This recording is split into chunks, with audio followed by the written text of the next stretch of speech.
rolling tumors to roaring lampooners, the Tigers on a Roll show starts in 3, 2, 1.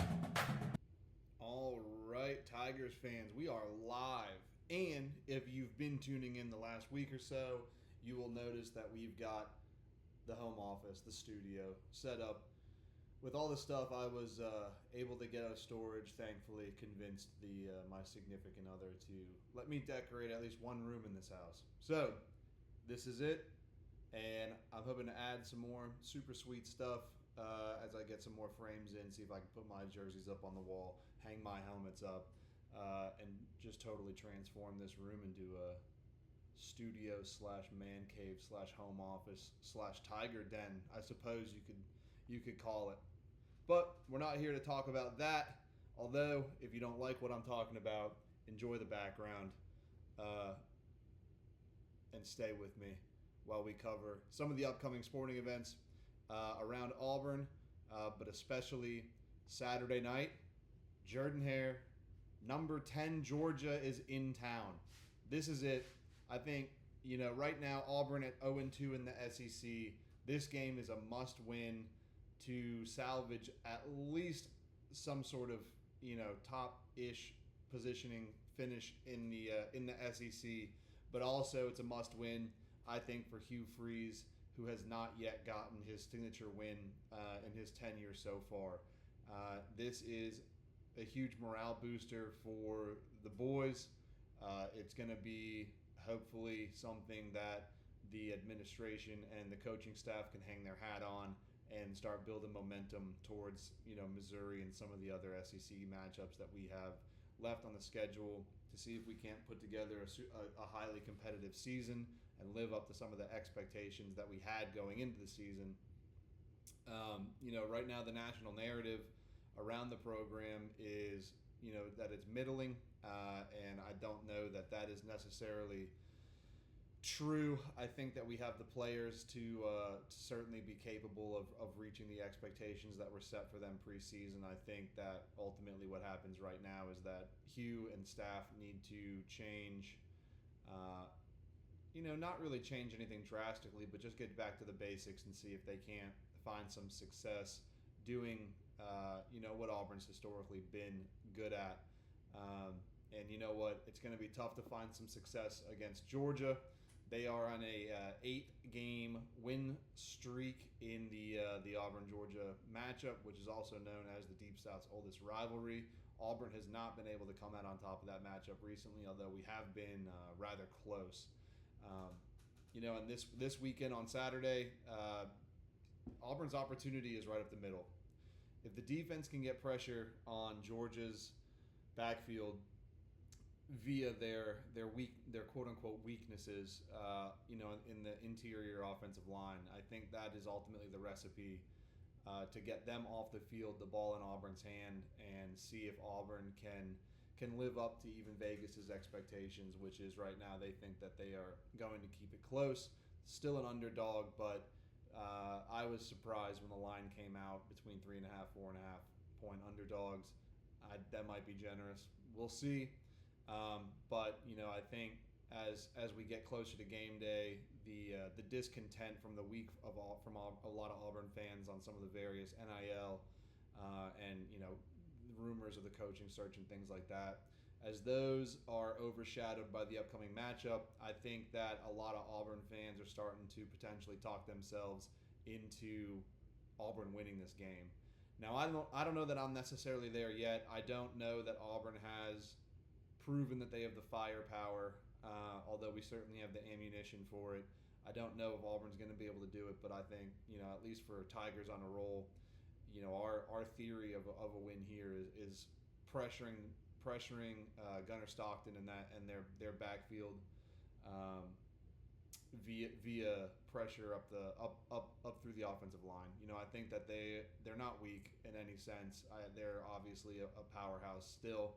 But they're weaker than they have been in recent memory, and we have the defense to bring that heat. And I think that if we can land a lot of that pressure, we'll have the ability to stall them out and kind of ruin their chance at drives, and fingers crossed, hopefully we can ruin their chance at game-winning drives and maybe give some of these other teams a taste of the medicine that they've been giving Auburn.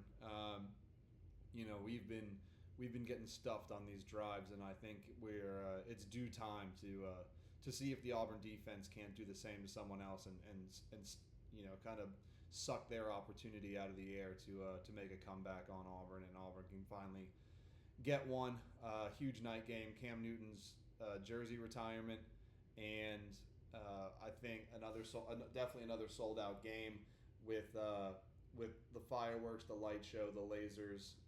The fans are going to show out, and it's kind of make or break right now whether or not the morale will be there after this game if Auburn does ultimately drop it. But we'll see. The margins are super close, and I think that we can do it, and we will just see if we will do it. I mean, that's really what it is.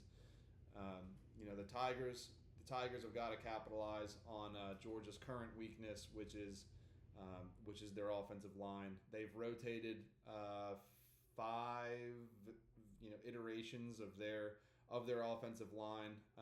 They're lacking some continuity right now, at least in that part of their game. And I think Georgia, having been forced to start 5 different O-line units this season, hopefully they aren't gelled, and maybe they have some miscues. And again, maybe Auburn gives them the taste of the medicine that we've had. We've been inconsistent on the offensive line, and there's no better place to start than some night game voodoo and Jordan Hare to throw a perennial powerhouse off their game and have Auburn steal one from them and get right back into the race for maybe national champion, playoff contention, at least conversations. But you beat Georgia, you end that losing streak, then you can go in. I think that you definitely have the chutzpah to go in, and you get to maybe you get pull off wins at home against Missouri. You go beat the heck out of Kentucky. You go you go see if you can win that game against Vandy, and then obviously you're feeling high and mighty when you go into the Iron Bowl and see if you can't do the exact same thing to Bama that you did to Georgia. So that's kind of the outlook on that. Georgia's starting tackles are both questionable right now as far as their injury report goes. And I think that obviously presents the major opportunity for our defensive front to match up with them. And you first of all stop their stable of running backs, and then also put pressure on Gunnar Stockton, who I think is very gettable behind the line of scrimmage.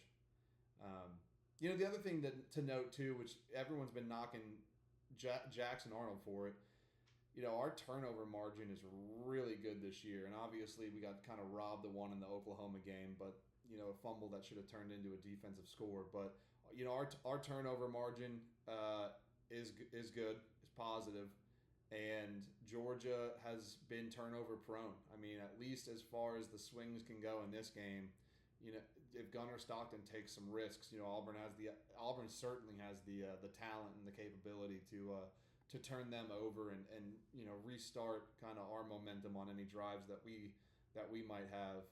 And time of possession is the name of the game, especially if we go back to running the ball more. That's going to be something that Hugh needs to focus on. And if the defense can get the ball back into our hands and we don't flounder the opportunity or squander the opportunity away and flounder with the ball, that I think right now is the recipe, at least to start the game.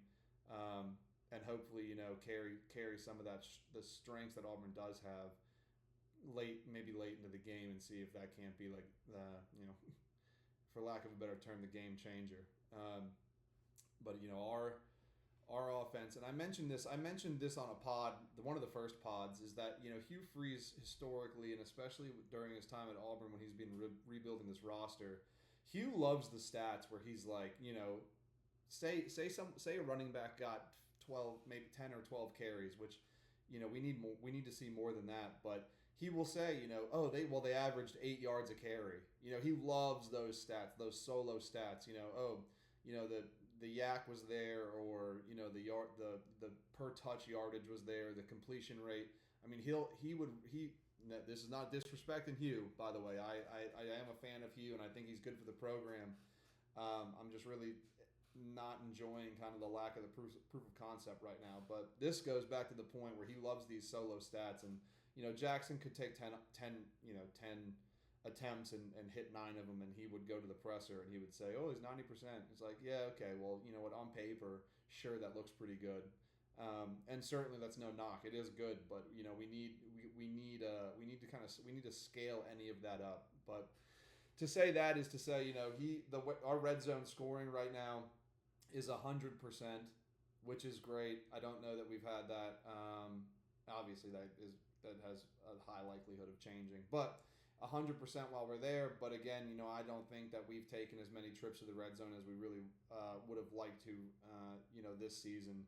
And everyone is still sitting, on pins and needles when we run a kicker out there from anything more than 25 or 30 yards. So that percentage has the chance to change, which is why I don't love that anyone would hang their hat on it. But we do have a 100% scoring efficiency in the red zone right now. So if the offense can keep that up against Georgia's defense, and we can expose Auburn's or Georgia's line with Auburn's line, I think that's kind of how you get to that win and start getting back on track in SEC play. Gunnar Stockton, again, like I said, is gettable behind the line of scrimmage. He's certainly able to run.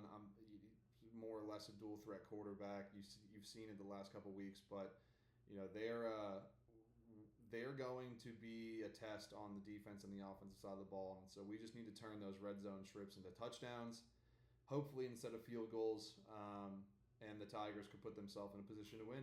Time of possession, running the ball, getting some sustained drives, and keeping that efficiency in the red zone is the recipe right now. So if you're going to the game, wear orange. I think obviously the voodoo is 100% on the crowd, and the home field advantage factor there will certainly come into play. So, if the fans show up for the team, I can almost guarantee you that the team's going to show up for the fans, and hopefully that's the formula that we can use to get this upset this weekend and reset the clock on the Deep South's oldest rivalry win streak. See if Auburn can't go W1 with that and turn things around before we have a pretty tough schedule the next couple of years. So that would be great momentum.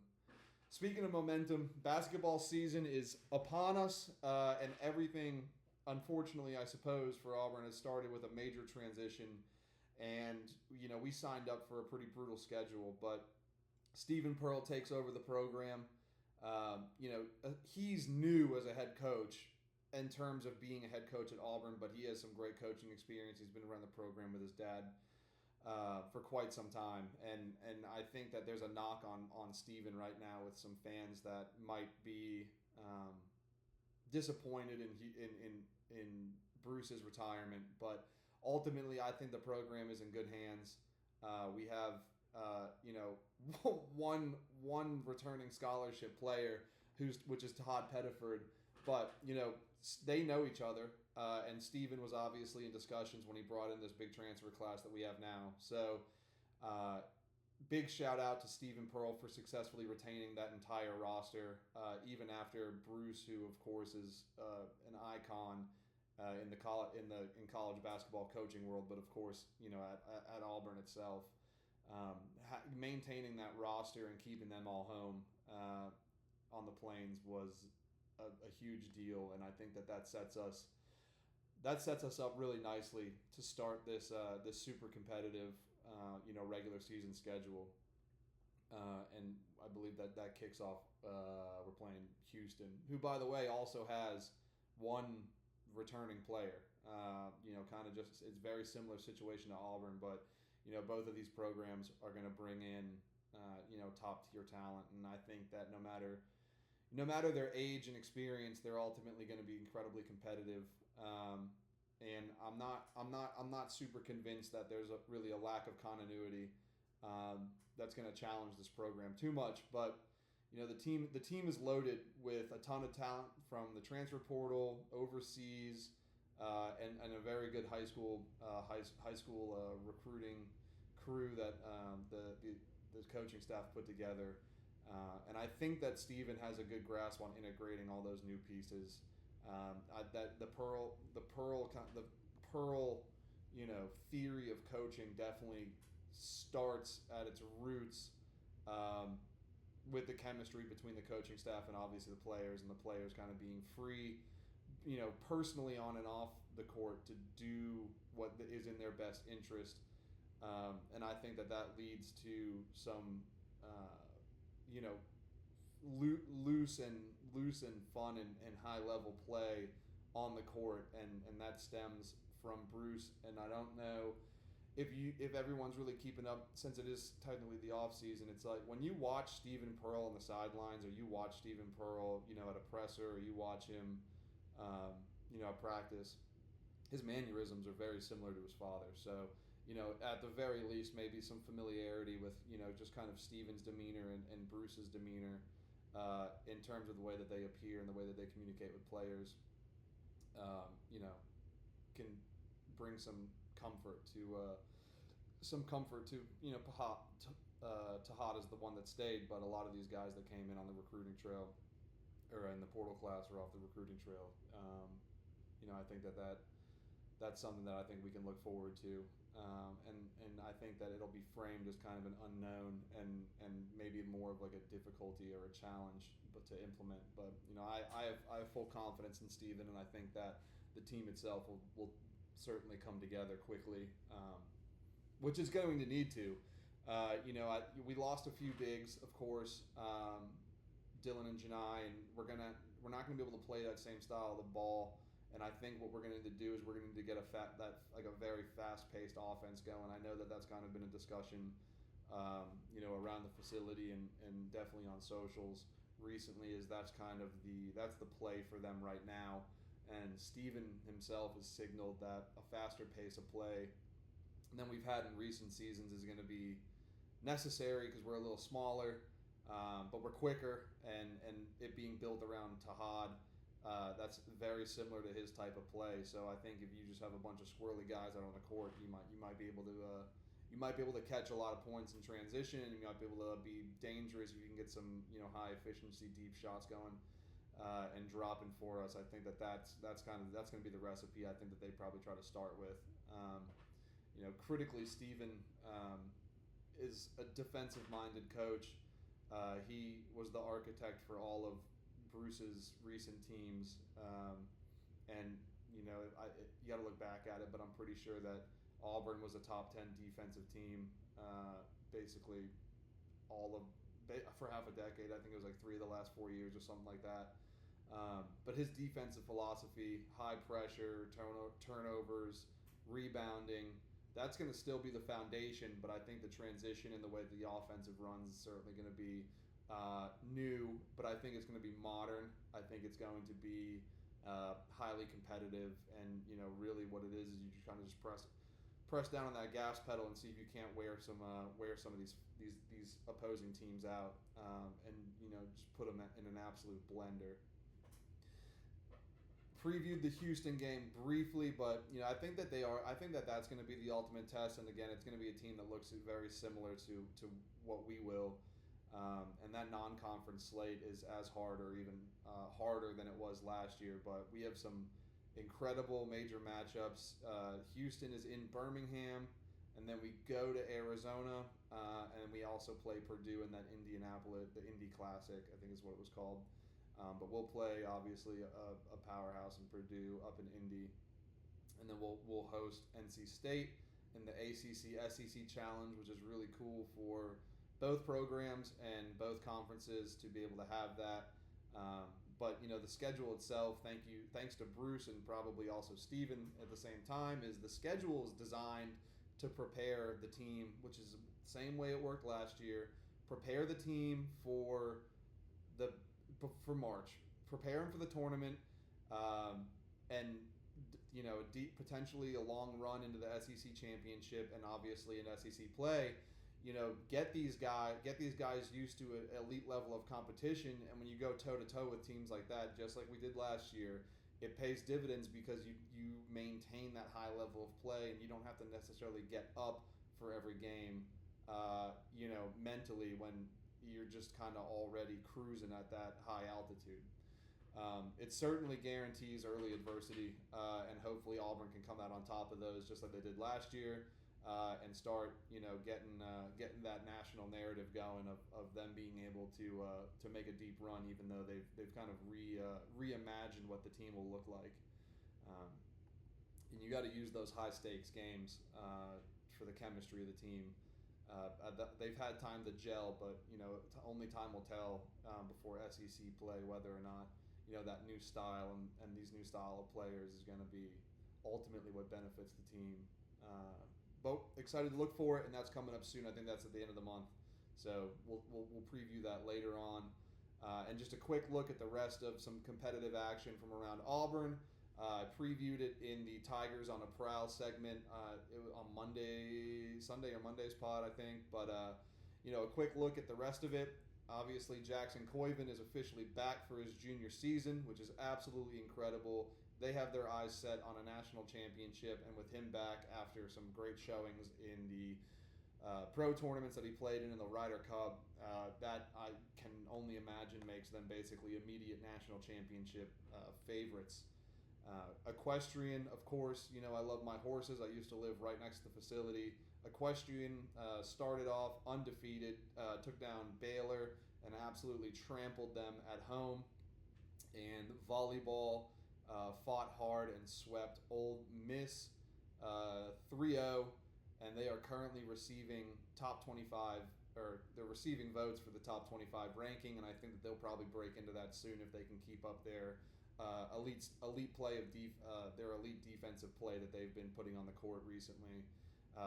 Also, I believe they play twice this week, and after one of the games is the kids clinic. So I just want to remind everyone that is watching, that is in town this weekend, that's going to be a really cool opportunity for everyone to potentially attend. And then shout out to the women's golf team who just got back from Illinois. They finished third at the Illini Invitational, ended up 13 under par. I actually believe one of the sophomore players had something like 19 birdies or 16 birdies or something like that, which was the most across the tournament week, Monday and Tuesday, but across the tournament. So they're obviously playing at a really high level. And the coach had mentioned at some presser or some interactions after the tournament is she really didn't even think that they played their best golf. So finishing third at an early tournament is going to be, that's notable. And if you think that you aren't playing your best golf just yet, and you have the ability to finish in that top spot more often, I mean, that's incredible. And you got to give it to a coaching staff that has the ability to assess the talent and watch week in and week out and see that you're the one holding the records there for that week on the most birdies, and you're sitting there with a podium finish, and you ultimately still think there's room to improve. That is always admirable to watch a coaching staff hold their players to a higher level, and when just like basketball, when you cruise at that high altitude, it makes it a lot easier to show up and perform at a championship level competition and quality on the court, the course, the field, whatever it is. So again, shout out to them. And I believe we've got the Iron Bowl of soccer coming up, and softball, I believe, plays on for Friday, and there's also a swim event, I believe, on Friday as well. I know the swim team is going. The swim team has an event at home, and then the swim and dive is also out in Dallas at some point, which I actually think is also on Friday. So I think we're swimming at home, and we might be diving away or something like that. I got to look into that, but we previewed it in Tigers on the Prowl. There is a home event, and then they're going to be out at the SMU Invitational in Dallas this weekend. But if you are in town this weekend for the 2025 iteration of the Deep South's oldest rivalry, what you need to do is you need to go out there and you need to go support. Go to the volleyball match, go to the soccer game. they'll be hosting these teams all over campus this week. So, War Eagle and stay on a roll.